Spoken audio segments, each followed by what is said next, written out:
আসসালামু আলাইকুম। রসায়নের পক্ষ থেকে আমি নাদিম মাহমুদ তোমাদের সবাইকে স্বাগতম। আশা করি তোমরা সবাই ভালো আছো। রসায়নের রসকাটে নতুন আরেকটা পর্ব তোমাদের সবাইকে স্বাগতম। আজকে ক্লাসে আমরা খুবই মজার একটা জিনিস শিখবো। সেটা স্বাভাবিকভাবে নবম দশম শ্রেণীতে যখন তোমরা পড়াশোনা করতা এই বিষয়টা সবচেয়ে বেশি তোমাদেরকে বোঝাতো। আর এই বিষয়টা আমরা আজকে খুব সহজেই শেখার চেষ্টা করব। সেটা হচ্ছে ধাতু অধাতুর ক্ষেত্রে যোজনী নির্ণয় করার সহজ একটা পদ্ধতি। ধাতু ও অধাতুর ক্ষেত্রে যোজনী নির্ণয় করার সহজ একটা পদ্ধতি। আমরা সাধারণত যখন নবম দশম শ্রেণীতে পড়ি বিভিন্ন ধরনের এমসিকিউ এবং বিভিন্ন ধরনের তোমার কি ডায়াগ্রাম চিত্রাঙ্কন করতে গেলে আমাদের কিন্তু যোজনীটা মনে রাখাটা খুব জরুরি। তো এই যোজনী যদি আমরা খুব সহজ একটা পদ্ধতিতে মনে রাখতে পারি তাহলে কিন্তু আমাদের অনেকগুলো কাজ করা খুব সহজ হয়। তাহলে এই ক্ষেত্রে আমরা স্বাভাবিকভাবে প্রথমত যে কাজটা করব ধাতু অধাতু চেনার সহজ উপায়টা আমরা আজকে দেখবো। ঠিক আছে, তাহলে প্রথমত আমরা জানি যে নামের শেষে যদি আম উচ্চারিত হয়, ঠিক আছে, ধাতুর ক্ষেত্রে যদি তোমার নামের শেষে আম উচ্চারিত হয় তাহলে আমরা সেটা ধাতু হিসেবে জানি। যেমন সোডিয়াম, ম্যাগনেসিয়াম, অ্যালুমিনিয়াম, তারপর হচ্ছে তোমার কি পটাশিয়াম, ক্যালসিয়াম, বেরিলিয়াম, অর্থাৎ এইগুলো যদি নামের শেষে আম উচ্চারিত হয় তাহলে আমরা ধাতু হিসেবে জানি। ঠিক আছে, আর রসায়নের ভাষায় যদি আমরা ধাতু চিনতে যাই, যে কোনো মৌলের ইলেকট্রন বিন্যাস করার পরে সর্বশেষ কক্ষপথে যদি ইলেকট্রন সংখ্যা তোমার একটি অথবা দুইটি অথবা তিনটি থাকে তাহলে এটা আমরা ধাতু হিসেবে চিনে নিব। ঠিক আছে, যদি নামের শেষে তোমার দৈন্তান্ন উচ্চারিত হয়, নামের শেষে দৈন্তান্ন উচ্চারিত হয় তখন এটা আমরা কি হিসাবে জানি? অধাতু হিসাবে জানি। যেমন তোমার মনে করো কার্বন, নাইট্রোজেন, অক্সিজেন, তারপরে হচ্ছে তোমার কি আর অন্যান্য যে মৌলগুলো আছে, অর্থাৎ যে মৌলগুলো নামের শেষে তোমার কি থাকে? দৈন্তান্ন থাকে, তাদেরকে আমরা অধাতু হিসেবে জানি। আর রসায়নের ভাষায় যদি আমরা অধাতু চিহ্নিত করতে যাই তাহলে অবশ্যই ইলেকট্রন বিন্যাস করার পরে সর্বশেষ কক্ষপথে ইলেকট্রন সংখ্যা যদি তোমার 5টি অথবা 6টি অথবা তোমার কয়টি 7টি থাকে তাহলে আমরা কি হিসাবে ধরে নিব? তোমার কি অধাতু হিসেবে ধরে নিব। আর একটা তথ্য মনে রাখবা, সর্বশেষ কক্ষপথে ইলেকট্রন সংখ্যা যদি 4টি হয় তাহলে আমরা তাকে অপধাতু হিসেবে ধরে নিব। যেমন সিলিকন। ঠিক আছে, তুমি যখন সিলিকন ইলেকট্রন বিন্যাসটা করবা সর্বশেষ কক্ষপথে ইলেকট্রন সংখ্যা পাবা 4টি। আমরা যদি ইলেকট্রন বিন্যাসটা তোমাদেরকে করে দেখাই তাহলে সিলিকন, ঠিক আছে, 1s2, তারপর হচ্ছে তোমার 2s2, 2p6, 3s2, তারপরে কত 3p4। একটু ভালো করে খেয়াল করলেই দেখবা, আর 3p2 একটু ভালো করে খেয়াল করে দেখবা সর্বশেষ কক্ষপথে মোট ইলেকট্রন সংখ্যা 4টি। তাই সিলিকন কিন্তু একটা কি ধাতু? অপধাতু। ঠিক আছে, তাহলে আমরা এবারে ইলেকট্রন বিন্যাস করে দেখব যে স্বাভাবিকভাবে ইলেকট্রন সংখ্যার সাহায্যে আমরা কিভাবে ধাতু এবং অধাতু চিহ্নিত করতে পারি। ঠিক আছে, তুমি একটু ভালো করে খেয়াল করে দেখো, যদি আমরা সোডিয়ামের ইলেকট্রন বিন্যাসটা করি তাহলে 1s2, 2s2, 2p6, তারপর 3s1, তাহলে সর্বশেষ কক্ষপথে ইলেকট্রন কয়টা? একটা। তাহলে আমরা সহজেই বলতে পারি সোডিয়াম একটা কি? ধাতু। যদি আমরা ম্যাগনেসিয়ামের ইলেকট্রন বিন্যাসটা করি, একটু ভালো করে খেয়াল করে দেখো, ম্যাগনেসিয়াম অবশ্যই 12, তাহলে এই ক্ষেত্রে হবে তোমার 3s2। এই ক্ষেত্রে তুমি ভালো করে খেয়াল করে দেখো তার সর্বশেষ কক্ষপথে ইলেকট্রন কয়টা? দুইটা, তাহলে ম্যাগনেসিয়াম একটা ধাতু। যদি আমরা অ্যালুমিনিয়ামের ইলেকট্রন বিন্যাসটা করো তাহলে এই ক্ষেত্রে 1s2, 2s2, তারপর 2p6, 3s2 আর তোমার কত? 3p1। এই ক্ষেত্রে ভালো করে খেয়াল করে দেখবা সর্বশেষ কক্ষপথে ইলেকট্রন আমার কয়টা আছে? তিনটা, তাহলে অ্যালুমিনিয়াম একটা ধাতু। ঠিক আছে, এই জিনিসটা আমরা একটু সহজে মনে রাখার চেষ্টা করব। তারপরে যদি অধাতুর ক্ষেত্রে আসো, অধাতুর ক্ষেত্রে আসলে আমরা আগে ফসফরাস, সালফার, ক্লোরিন। ফসফরাসের ক্ষেত্রে আগে আসো, ফসফরাসের পারমাণবিক সংখ্যা 15, তাহলে এই ক্ষেত্রে 1s2, 2s2, 2p6, 3s2, তারপর হচ্ছে তোমার কত? 3p3। একটু ভালো করে খেয়াল করে দেখো সর্বশেষ কক্ষপথে 3s এবং 3p অরবিটালে তুমি ইলেকট্রন যোগ করলে p তে 3টা, s এ 2টা, তাহলে মোট কয়টা হয়ে যাচ্ছে? 5টি। ঠিক আছে, সালফারের ক্ষেত্রে যদি ইলেকট্রন বিন্যাসটা করো 1s2, 2s2, তারপর 2p6, 3s2, তারপরে কত? 3p4। ঠিক আছে, এই ক্ষেত্রে ইলেকট্রন সংখ্যা কয়টি? 6টি। ক্লোরিনের ইলেকট্রন বিন্যাসটা যদি করো সর্বশেষ কক্ষপথে 1s2, 2s2, 2p6, 3s2, তারপরে কত? তোমার 3p কত? 5। এই ক্ষেত্রে ইলেকট্রন সংখ্যা কয়টি? 7টি। তাহলে আমরা বলতেই পারি ফসফরাস, সালফার এবং ক্লোরিনের সর্বশেষ কক্ষপথে যেহেতু পর্যায়ক্রমে ইলেকট্রন সংখ্যা 5টি, 6টি এবং 7টি, তাই ক্লোরিন, ফসফরাস এবং সালফার কি? অধাতু। ঠিক আছে, তো এই জিনিসটা আমরা খুব সহজে একটু মনে রাখার চেষ্টা করবো আর কি। ঠিক আছে, ইলেকট্রন বিন্যাস করার পরে সর্বশেষ কক্ষপথে যদি ইলেকট্রন সংখ্যা 1, 2, 3 হয় তাহলে ধাতু, যদি ইলেকট্রন সংখ্যা 4 হয় তাহলে অপধাতু, যদি ইলেকট্রন সংখ্যা 5, 6, 7 থাকে অর্থাৎ যে কোনো একটা থাকলেই কিন্তু তোমার কি হবে? অধাতু হবে। ঠিক আছে, এবার একটা মনে রাখবা, ধাতুর ক্ষেত্রে সর্বশেষ কক্ষপথে, ধাতুর ক্ষেত্রে সর্বশেষ কক্ষপথে মোট ইলেকট্রন সংখ্যাটাই, সর্বশেষ কক্ষপথে মোট ইলেকট্রন সংখ্যাই হচ্ছে তোমার কি? মোট ইলেকট্রন সংখ্যাটাই হচ্ছে যোজনী। মোট ইলেকট্রন সংখ্যাই কি? যোজনী। আমরা যোজনীর সাথে আরেকটা জিনিস দেখি বলি, সেটা হচ্ছে যোজ্যতা ইলেকট্রন। যোজ্যতা ইলেকট্রন, আমার কথা হচ্ছে যোজ্যতা ইলেকট্রনটা কি? যোজ্যতা ইলেকট্রনটা হচ্ছে কোন মৌলের ইলেকট্রন বিন্যাসের সর্বশেষ কক্ষপথের সংখ্যাই হচ্ছে যোজ্যতা ইলেকট্রন সংখ্যা। ঠিক আছে, কোন মৌলের সর্বশেষ কক্ষপথে যে তোমার থাকবে ওইটাই হচ্ছে তার কি? যোজ্যতা ইলেকট্রন সংখ্যা। আমরা দেখবো। ঠিক আছে, তাইলে আমরা বলছি ধাতুর ক্ষেত্রে সর্বশেষ কক্ষপথের মোট ইলেকট্রন সংখ্যাটি হচ্ছে যোজনী প্লাস টি, যোজ্যতা ইলেকট্রন। তুমি একটু ইলেকট্রন বিন্যাসটা করে দেখো, যেমন সোডিয়ামের কথা আমরা ধরি, তাহলে এই ক্ষেত্রে 1s2 2s2 তারপর 2p6 তারপর 3s1। এই ক্ষেত্রে এটা হচ্ছে 1 নম্বর কক্ষপথ, এটা হচ্ছে 2 নম্বর কক্ষপথ, এটা 3 নম্বর কক্ষপথ। কোন মৌলের ইলেকট্রন বিন্যাসে সর্বশেষ যে কক্ষপথের সংখ্যাটা থাকবে এটাই হচ্ছে যোজ্যতা স্তর, একে বলা হয় যোজ্যতা স্তর। আর সর্বশেষ কক্ষপথে যে কটা ইলেকট্রন থাকবে তাকে বলা হবে যোজ্যতা ইলেকট্রন, তাকে কি বলা হবে? যোজ্যতা ইলেকট্রন। কোন মৌলের সর্বশেষ কক্ষপথে মোট ইলেকট্রন সংখ্যা হচ্ছে যোজ্যতা ইলেকট্রন সংখ্যা, আর সর্বশেষ কক্ষপথের সংখ্যাটা হচ্ছে যোজ্যতা স্তর। ঠিক আছে, তাহলে আমরা সাধারণত যদি ইলেকট্রন বিন্যাস করার পরে দেখা যাচ্ছে সোডিয়ামের সর্বশেষ কক্ষপথে তোমার কি কয়টা ইলেকট্রন? একটা ইলেকট্রন। তাহলে এই ক্ষেত্রে আমরা বলতে পারি সোডিয়ামের যোজনী কত? 1।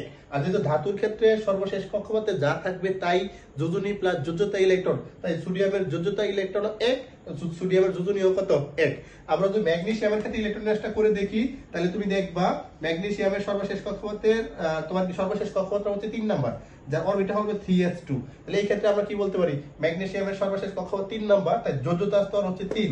ঠিক আছে, আর যোজনীয় এবং যোজ্যতা ইলেকট্রন উভয়ই হচ্ছে তোমার কত? 2। কেন? ম্যাগনেসিয়ামের সর্বশেষ কক্ষপথে 3s অরবিটাল ইলেকট্রন সংখ্যা তোমার কয়টি? 2টি। তাই ম্যাগনেসিয়ামের ক্ষেত্রে অর্থাৎ ধাতুর ক্ষেত্রে আমি যেহেতু বলছি সর্বশেষ কক্ষপথে যা থাকবে তাই যোজনী প্লাস কি যোজ্যতা ইলেকট্রন, তাই আমরা বলতে পারি ম্যাগনেসিয়ামের যোজনীয় 2, যোজ্যতা ইলেকট্রন কত? 2। অ্যালুমিনিয়ামের ইলেকট্রন বিন্যাসটা তুমি যদি করো তাহলে দেখবা সর্বশেষ কক্ষপথে তোমার এরকম হবে আর কি, যে 3s2 এবং কত হবে? 3p1। তাহলে এই ক্ষেত্রে অ্যালুমিনিয়ামের সর্বশেষ কক্ষপথ যেহেতু 3 নাম্বার, তাহলে যোজ্যতা স্তর হচ্ছে তোমার 3, আর যোজ্যতা ইলেকট্রন হবে s অরবিটাল ইলেকট্রন আর p অরবিটাল ইলেকট্রনের মোট সংখ্যা, তাহলে 2 আর 1 কত? 3। তাহলে আমরা সহজে বলতে পারি তার যোজ্যতা ইলেকট্রন সংখ্যা হচ্ছে তোমার কত? 3। ঠিক আছে, এবং যোজনীয় তোমার কত? 3। তবে মনে রাখতে হবে ধাতুর ক্ষেত্রে একই হলেও, অর্থাৎ সর্বশেষ কক্ষপথের মোট ইলেকট্রন সংখ্যাটা যোজনী প্লাস যোজ্যতা ইলেকট্রন হলেও অধাতুর ক্ষেত্রে কিন্তু সর্বশেষ কক্ষপথের মোট ইলেকট্রন সংখ্যা যোজনী যোজ্যতা ইলেকট্রন না, এটা আমরা দেখব। মনে রাখবা অধাতুর ক্ষেত্রে সর্বশেষ কক্ষপথের বিজোড় ইলেকট্রনটা হচ্ছে যোজনী। অধাতুর ক্ষেত্রে সর্বশেষ কক্ষপথের বিজোড় ইলেকট্রন সংখ্যাটা হচ্ছে যোজনী, আর সর্বশেষ কক্ষপথের মোট ইলেকট্রন সংখ্যাটা হবে যোজ্যতা ইলেকট্রন সংখ্যা। তুমি একটু ভালো করে খেয়াল করে দেখো, যদি আমি ফসফরাসের ক্ষেত্রে আর একটু ভালো করে খেয়াল দেখাই, 1s2 2s2 2p6 তারপরে কত তোমার 3s2, তারপরে হচ্ছে তোমার কত? 3p3। এই ক্ষেত্রে এটা হচ্ছে 1 নাম্বার 2 নাম্বার 3 নাম্বার। এখানে তোমার জিজ্ঞেস করে ফসফরাসের যোজ্যতা ইলেকট্রন কত, তাহলে আমরা প্রথমেই বলবো যেহেতু সর্বশেষ কক্ষপথ তোমার 3 নাম্বার, তাহলে যোজ্যতা স্তর হচ্ছে 3, আর যোজ্যতা ইলেকট্রন তোমার কত? 3 আর 2 কত? 5। 3 আর 2 কত? 5। ঠিক আছে, যোজ্যতা স্তর হচ্ছে 3 এবং যোজ্যতা ইলেকট্রন হচ্ছে তোমার কত? 5। যোজ্যতা স্তর 3 আর যোজ্যতা ইলেকট্রন কত? 5। এখন তোমার যোজনী কত? এখন আমি যোজনীটা বলছি বিজোড় ইলেকট্রন সংখ্যা, যোজনীটা তোমার কি? বিজোড় ইলেকট্রন সংখ্যা। তাহলে বিজোড় ইলেকট্রন বের করতে গেলে আমরা সবাই জানি যে কোনো অধাতুর ক্ষেত্রে সর্ববহিষ্ঠ কক্ষপথের সর্বশেষ যে অরবিটালটা আছে তাকে সাব অরবিটালে কনভার্ট করতে হয়। ঠিক আছে, অর্থাৎ উপশক্তি স্তরে কনভার্ট করে নিতে হয়। তাহলে পি এর সাব অরবিটাল 3টা আমরা সবাই জানি। এই ক্ষেত্রে যদি আগের অবস্থাটা আমরা ঠিক রাখি 1s2 2s2 তারপর 2p6 3s2, p এর সাব অরবিটাল গুলো হচ্ছে 3px তারপরে কত? 3py তারপরে কত? 3pz। এই ক্ষেত্রে p তে আমরা ইলেকট্রন 3টা, তাহলে আমরা সাধারণত জানি ইলেকট্রনের ঘূর্ণন স্পিন তো তোমার কোনমুখী? বিপরীতমুখী। প্রথম ইলেকট্রনটা হবে ঘড়ির কাঁটার দিকে, ঠিক আছে, তার মান হচ্ছে প্লাসের হাফ, আর দ্বিতীয় ইলেকট্রনটা হবে ঘড়ির কাঁটার বিপরীত দিকে, তার হবে তোমার তত হবে মাইনাসের হাফ। ঠিক আছে, তার এগুলো হচ্ছে সমশক্তি সম্পূর্ণ অরবিটাল, আর সমশক্তি সম্পূর্ণ অরবিটাল ইলেকট্রন গুলো তোমার কি সমান হারে প্রবেশ করে, অর্থাৎ সবারই আগে সমান হারে ইলেকট্রন দিতে হবে। তাহলে আমার কাছে ইলেকট্রন আছে 3টা, তাহলে আমরা আগে একটা করে ইলেকট্রন দিব এবং প্রথম ইলেকট্রনটা থাকবে ঘড়ির কাঁটার দিকে। ঠিক আছে, তাহলে 3px একটা ইলেকট্রন, 3py একটা ইলেকট্রন, 3pz একটা ইলেকট্রন, সবাইকে আমরা একটা করে ইলেকট্রন দিলাম এবং সবগুলো ইলেকট্রন হবে ঘড়ির কাঁটার দিকে। যেহেতু আমার কাছে 3টা ইলেকট্রন ছিল, আমি 3px 3py 3pz কে একটা করে ইলেকট্রন দিয়ে দিছি, তাহলে আমার কাছে কিন্তু আর ইলেকট্রন নাই, তাহলে আমি চাইলেও কিন্তু আবার ইলেকট্রন দিতে পারবো না। এই ক্ষেত্রে দেখো তুমি বিজোড় ইলেকট্রন কয়টা পাইছো? 3টা, তাহলে এই ক্ষেত্রে ফসফরাসের যোজনী হবে তোমার 3। ঠিক আছে, তাহলে দ্বিতীয় ধাপে দেখো স্যার আমার কাজ কি শেষ হয়ে গেছে, আমি কি আরো বিজোড় ইলেকট্রন সংখ্যা বের করবো, আমার বোঝার উপায়টা কি? একটা কথা স্পষ্ট করে মনে রাখবে, যদি সর্বশেষ কক্ষপথে কোনো জোড় ইলেকট্রন থাকে এবং ফাঁকা অরবিটাল বিদ্যমান থাকে, সর্বশেষ কক্ষপথে যদি কোনো জোড় ইলেকট্রন থাকে এবং ফাঁকা অরবিটাল বিদ্যমান থাকে, তাহলে তোমার ইলেকট্রন কি করতে হবে? স্থানান্তর করতে হবে। আমরা সবাই জানি পরমাণু স্বাভাবিক অবস্থায় কিন্তু এক অরবিটাল থেকে অন্য অরবিটাল ইলেকট্রন কি করা যায় না, নেওয়া যায় না। তাহলে তুমি যদি ইলেকট্রন স্থানান্তর করতে চাও তাহলে অবশ্যই কি করতে হবে, পরমাণুকে উত্তেজিত করতে হবে, বাইরে থেকে শক্তি প্রয়োগ করতে হবে, ঠিক আছে।